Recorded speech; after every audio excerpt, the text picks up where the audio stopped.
नमस्कार। Excellence learners के online classroom में आप सभी का स्वागत है। और आज इस क्लास में हम लोग पढ़ेंगे एक पोएट्री जिसका हेडिंग है द ईगल, और यह पोम कंपोज किया गया है अल्फ्रेड लॉर्ड टेनिसन के द्वारा।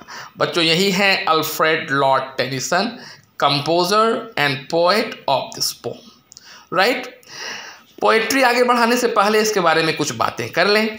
बच्चों, आपने ईगल को देखा है? क्या होता है ईगल?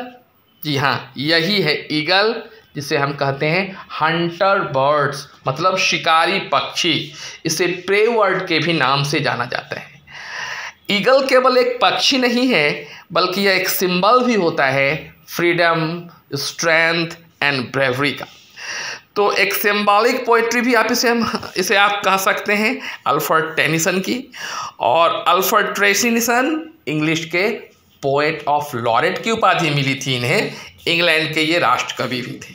यह पोएट्री बड़ी छोटी सी पोम है, मात्र 2 स्टेंजा की। एवरी स्टेंजा हम देख रहे हैं 3-3 लाइन ही है। वही सी पोएट्री जिसमें प्रत्येक स्टेंजे में 3-3 लाइन होती हैं, उसे क्या बोलते हैं हम? जी हाँ, इसको बोलते हैं ट्रिपलेट। तो यह ट्रिपलेट में इन्होंने इस पोएट्री की रचना की है। और इसका राइमिंग स्कीम पहले निकाल के देख लें तो देखिए, पहला लाइन स्टार्ट होता है एस एस एस साउंड से, मतलब एक ही तरह का साउंड है, तो इसे हम ए साउंड कह सकते हैं। दूसरे स्टैंजा में अगर हम देखें तो पाते हैं यहाँ पर क्रॉल्स, फॉल्स, वॉल्स, तो यहाँ पर बी साउंड है। तो मतलब इसका जो राइमिंग स्कीम है वह है ए और दूसरे का बी।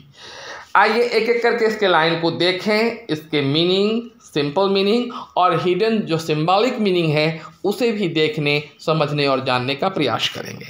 लाइन स्टार्ट्स होती है और वे लिखते हैं, he clasps the crag with crooked hand close to the sun in the lonely lands, ringed with azure world he stands. So student, this is the very first stanza of this poetry. वो क्या है? He claps. Who claps? Claps मतलब यहाँ पर पकड़ना। कौन जोर से पकड़ा हुआ है? ईगल पकड़ा हुआ है। क्या? Crooked hand. क्रुक्ड हैंड से क्या पकड़ा हुआ है? क्रैग। क्रैग मतलब peak of the mountain. Mountain की चोटी को, माउंटेन की ऊंचाई को, माउंटेन के पत्थर को, स्टोन को इसने बड़े क्रुक्ड हैंड से, कड़े हाथ से पकड़ा है। मतलब फर्स्ट लाइन में पोएट ने देखिए ईगल के लिए ही का यूज़ किया, मतलब पर्सोनिफिकेशन का प्रयोग किया। साथ ही साथ उसने कड़े से, बड़े टाइट हैंड से इस स्टोन को, पत्थर को पकड़ के रखा है। तो इससे इसके स्ट्रेंथ के बारे में ही बताया कि उसके हाथ में काफ़ी दम है, उसके बाजू में काफ़ी दम है। फिर आगे बोल रहे हैं, close to the sun in the lonely land. अब उतनी ऊंचाई पर यह रहता है। कहाँ रहता है? पहाड़ के ऊंचे पर। और पहाड़ कितना ऊंचा है? It seems that it is close to sun. मालूम ऐसा पड़ रहा है कि वह एकदम सूरज से सटा हुआ है। संभव है ऐसा? बिल्कुल संभव नहीं। न तो इतने ऊंचे पहाड़ होते हैं, न तो इतने ऊंचे तक कोई उड़ान भर सकता है। तो यह क्या है? इसे भी कहते हैं, एक फिगर ऑफ स्पीच है यह। इसे हम कहते हैं हाइपरबोल। तो पोएट ने हाइपरबोल का यूज़ किया है यहाँ पर बताने के लिए कि कितना ऊंचाई में वह रहता है, कितनी ऊंचाई में वह उड़ता है। कौन वह? Eagle, right. Ringed with the Azzur world he stands. कहाँ वह खड़ा हुआ है? जिसके चारों ओर कोई नहीं है। बड़ा लोनली प्लेस है वो अकेला है वहाँ, इसलिए उसके आगे पीछे दाएं बाएं कोई नहीं है, वो अलोन है। लिख रहे हैं poet, ringed with Azzur world he stand. Azzur मतलब होता है ब्लू। क्योंकि आसमान ब्लू है, तो उस आसमान में जो कि चारों ओर ब्लू है, वहाँ पर वह अकेले है। ठीक है। फिर यहाँ पर देखिए, ही का प्रयोग किया पोएट, पर्सोनिफिकेशन का प्रयोग किया। और अलग से लिटरली डिवाइस को इसमें हम देखने का प्रयास करते हैं। क्या है यहाँ पर? पहले लाइन में देखिए, क्लैप्स, क्रैक्स, क्रुक्स। सी साउंड का यूज हुआ है। जब एक ही साउंड का बार बार यूज होता है तो क्या बोलते हैं उसको? एलिट्रेशन। तो पोएट ने एलिट्रेशन का यूज किया है। ठीक है।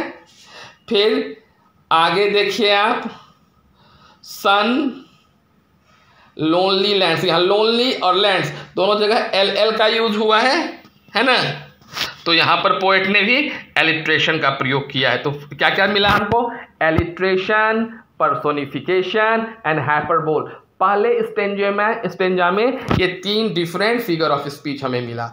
अब आते हैं लास्ट और सेकेंड स्टेंजा।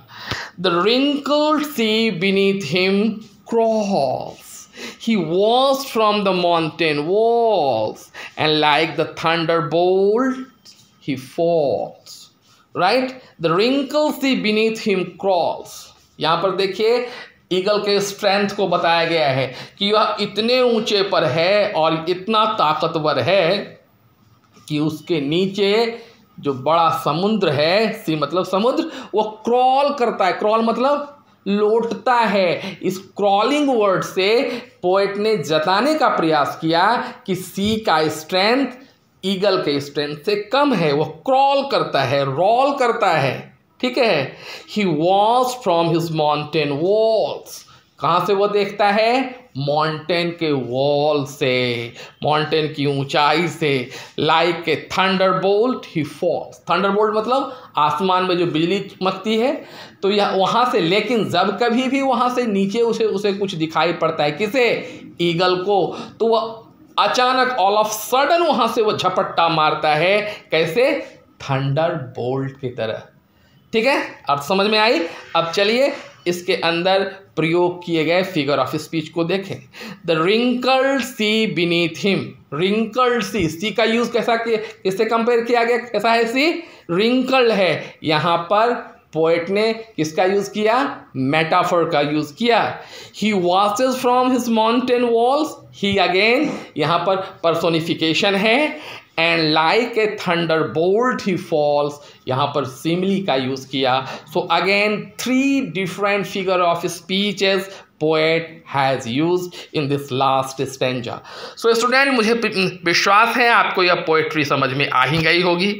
अब जाते जाते आपको याद करा दूं, अगर आप हमारे इस चैनल पर नए हैं या अभी अभी आपने हमारे चैनल को ज्वाइन किया है या अब तक आपने हमारे इस चैनल को सब्सक्राइब नहीं किया है, तो अभी का भी इसको आप सब्सक्राइब कर लें, क्योंकि यहाँ केवल मैं इसका एक्सप्लेनेशन ही नहीं देता हूँ आपके लिए, फिगर ऑफ स्पीच को भी आपके सामने बताता हूँ, साथ ही साथ आपके डिस्क्रिप्शन बॉक्स में इससे संबंधित क्वेश्चन आंसर आपको मिल जाएंगे, समरी मिल जाएगी, नोट्स मिल जाएगी, ठीक है। तो चलिए आज के लिए इतना ही, मिलते हैं अगली बार कुछ नए विषय के साथ। तब तक के लिए धन्यवाद।